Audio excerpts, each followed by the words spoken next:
नमस्कार मुलांनो, मी सौ कोकाटे मॅडम. इयत्ता 8वी बालभारतीच्या पुस्तकातील कविता 4 नव्या युगाचे गाणे ही आज आपण अभ्यासणार आहोत. मागील अभ्यासामध्ये तुम्हाला मी कविता लिहिण्यासाठी दिलेली होती आणि कवितेचं वाचन करायला सांगितलेलं होतं. तुम्ही केलंच असेल, हो ना? बरं, तर आज आपण नव्या युगाचे गाणे ही कविता अभ्यासणार आहोत. या कवितेचे कवी आहेत वि.भा. नेमाडे.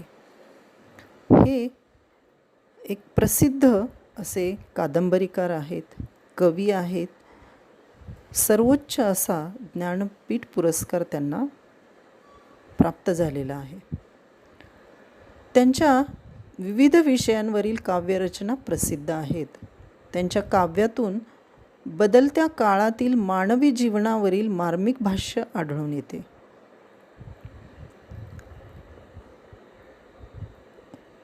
अतिशय वेगाने घडणाऱ्या वैज्ञानिक प्रगतीमुळे मानवी जीवनात मोठी क्रांती घडून येत आहे.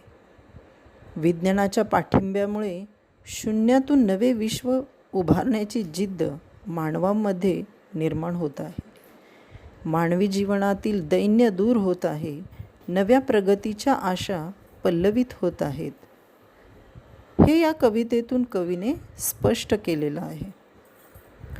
ही जी कविता आहे ही किशोर नावाचं जे मासिक आहे ते जानेवारी 1998 मध्ये प्रसिद्ध झालेलं होतं आणि त्या मासिकामध्ये ही कविता त्यांची प्रकाशित झालेली होती. तर या मासिकामधून ही कविता घेतलेली आहे. आता विज्ञान म्हणजे काय, तर एखाद्या गोष्टीविषयीचे विशेष ज्ञान. आज आपण माहिती तंत्रज्ञानाच्या युगात वावरत आहोत. विज्ञानांच्या साधनांद्वारे माहितीचे युग घराघरात अवतरले आहे. विज्ञान म्हणजे मनाला एक प्रकारची शिस्त लावून शास्त्रीय पद्धतीने जीवन जगण्याचा एक वेगळा मार्ग आहे. या विज्ञानाच्या क्रांतीमुळे मनुष्याचं जीवन पूर्णपणे बदलत आहे.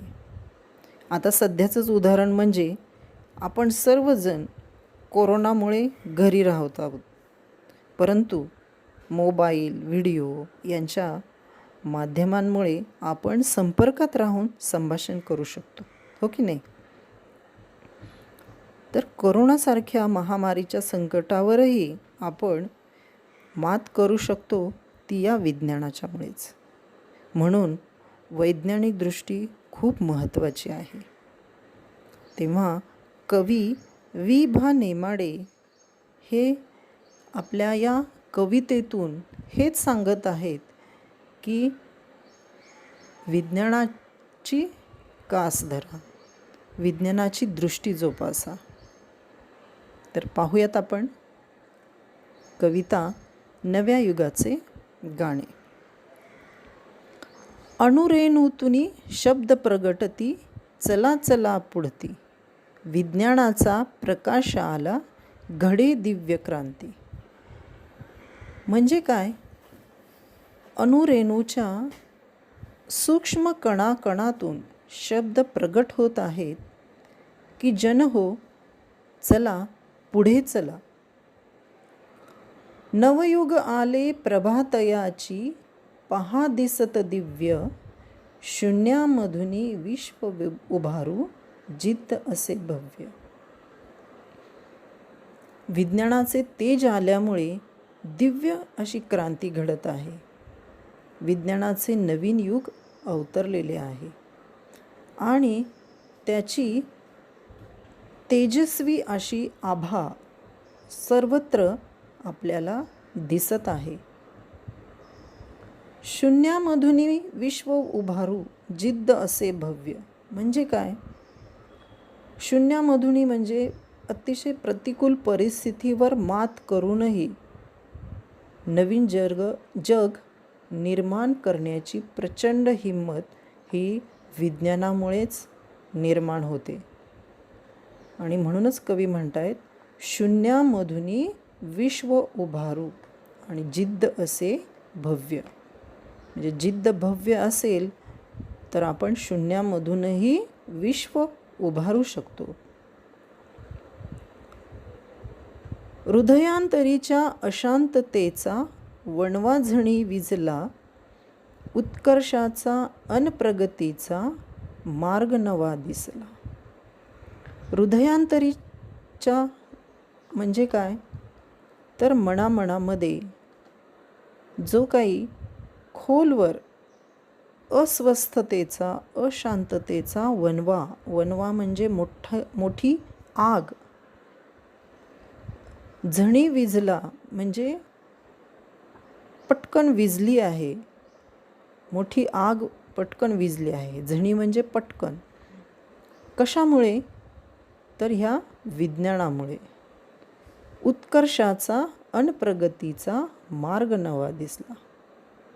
तर ह्या विज्ञानामुळे उत्कर्षाचा, प्रगतीचा मार्ग नवा दिसला आहे.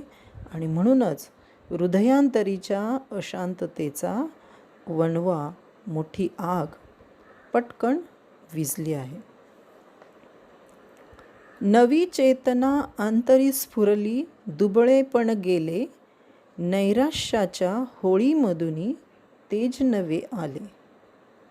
नवी चेतना अंतरी स्फुरली म्हणजे काय, तर नवचैतन्य मनात स्फुरण पावल्यामुळे सगळी दुर्बलता, दुबळेपण गेलेलं आहे. आणि नैराश्य म्हणजे निराशा मनामध्ये जी निर्माण झालेली होती ती नष्ट झालेली आहे. नैराश्याच्या होळीमधून. होळी म्हणजे काय, आपण होळीचा सण साजरा करतो. म्हणजेच काय करतो की ज्या वाईट गोष्टी आहे, वाईट विचार आहेत, त्याची होळी करतो आपण. म्हणजेच इथे की नैराश्याची होळी झालेली आहे आणि त्या होळीमधून नवीन तेज निर्माण झालेलं आहे, नवीन विचारांचं तेज आलेलं आहे. मानवतेच्या मार्गावरती उठती जरी ज्वाला, अमरत्वाची फुले वेचुनी गुंफूया माला. मानवतेच्या मार्गावरती उठती जरी ज्वाला म्हणजे काय, तर माणुसकीच्या मार्गावर द्वेषाच्या जरी थोड्याशा जरी ज्वाला म्हणजेच काय, तर आगीचे लोळ, प्रचंड आगीचे लोळ असतात, त्याला आपण ज्वाला म्हणतो. तर असे हे आगीचे लोळ म्हणजे ज्वाला जरी मार्गामध्ये उठत असतील, म्हणजेच अनेक अडचणी, संकटे, अडथळे निर्माण होत असतील, तरीही आपण अमरत्वाची फुले वेचुनी गुंफूया माला. म्हणजेच काय, मानवतेचा मार्ग आपण जोपासायचा आहे आणि अमरत्वाच्या फुलांची वेचुनी म्हणजे एकत्र करून एकात्मतेची अशी ही आपण माळ तयार करायची आहे आणि मानवतेचा मार्ग जोपासायचा आहे. पुढे काय म्हणतायत कवी, नको खिन्नता नको दीनता. म्हणजेच काय, तर आता उदासपणा नको आहे. खिन्नता म्हणजे उदासपणा, उदासीनता नको आहे.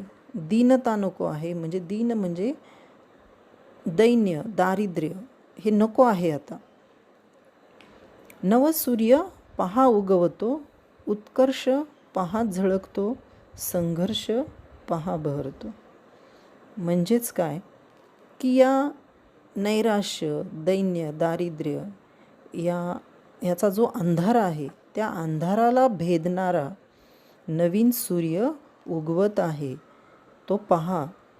आणि त्यामुळे उत्कर्षाचा, प्रगतीचा प्रकाश दाही दिशांमध्ये झळकत आहे. आणि संघर्ष पहा बहरतो म्हणजेच काय की ह्या दैन्याच्या अंधाराला चिरणारा लढा मनामध्ये फुलत आहे. बहरतो म्हणजे फुलत आहे असं इथे कवी म्हणतायत. म्हणजेच काय की मनामध्ये अन्यायाविरुद्ध लढण्याची, अन्यायाविरुद्ध लढा देण्याची माणसामध्ये मनाची तयारी होत आहे, मनामध्ये संघर्ष बहरत आहे, हे सांगितलेलं आहे. नसानसातून जोश उसळतो, नव आशा चित्ती, अणुरेणूतुनी शब्द प्रगटती, चला चला पुढती. कवी म्हणतात की रक्तामध्ये, नसानसातून म्हणजे अगदी आपल्या रक्तातून नवीन जोश उसळत आहे, नवीन उत्साह निर्माण होत आहे. नव आशा चित्ती, चित्ती म्हणजे नवीन आशा मनामध्ये रुजलेल्या आहेत, रुजत आहेत.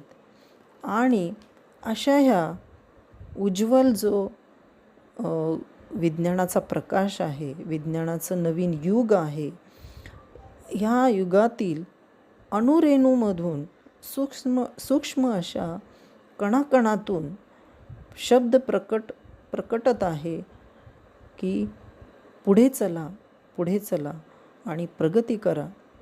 असं कवी या कवितेतून तुम्हाला संदेश देत आहे. विज्ञानाच्या या विज्ञानाच्या क्रांतीमध्ये आपण आपला उत्कर्ष साधायचा आहे, आपली प्रगती साधायची आहे, हेच कवीने या कवितेद्वारे स्पष्ट केलेलं आहे. मुलांनो, अशा प्रकारे कवितेचा भावार्थ तुमच्या लक्षात आला असेल, कवितेचा आशय स्पष्ट झाला असेल.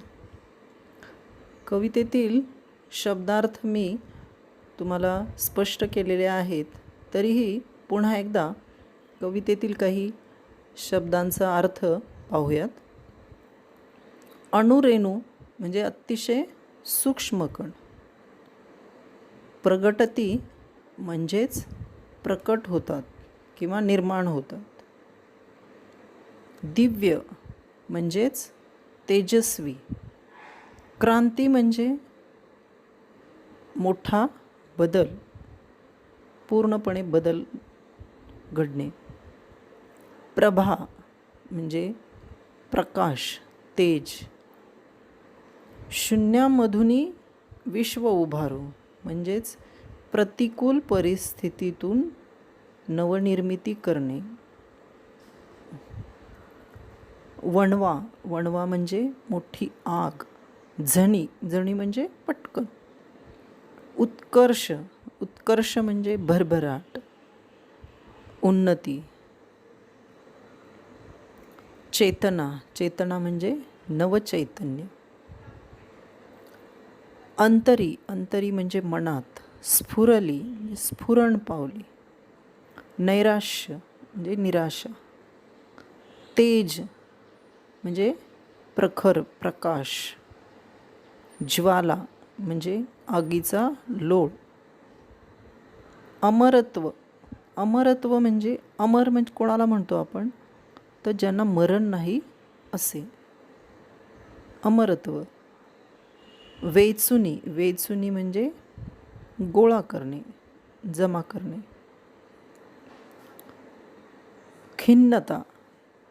खिन्नता म्हणजे उदास, दीनता म्हणजे दैन्य, दारिद्र्य. झळकतो म्हणजे झगमगाट होतो, संघर्ष म्हणजे लढा, बहरतो म्हणजे फुलतो, नसानसातून म्हणजे रक्तवाहिन्यांमधून, जोश म्हणजे उत्साह, चित्ती म्हणजे मनात. नव्या युगाचे गाणे. युग म्हणजे काय, तर सुमारे 100 वर्षांचा कालखंड. तर अशा प्रकारे शब्दार्थ तुमच्या लक्षात आले असतील. तर हे शब्दार्थ लिहून ठेवा वहीमध्ये आणि कवितेचा स्वाध्याय सोडवा.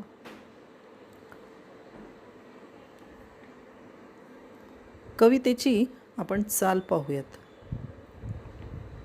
माझ्याबरोबर म्हणा किंवा ऐका लक्षपूर्वक.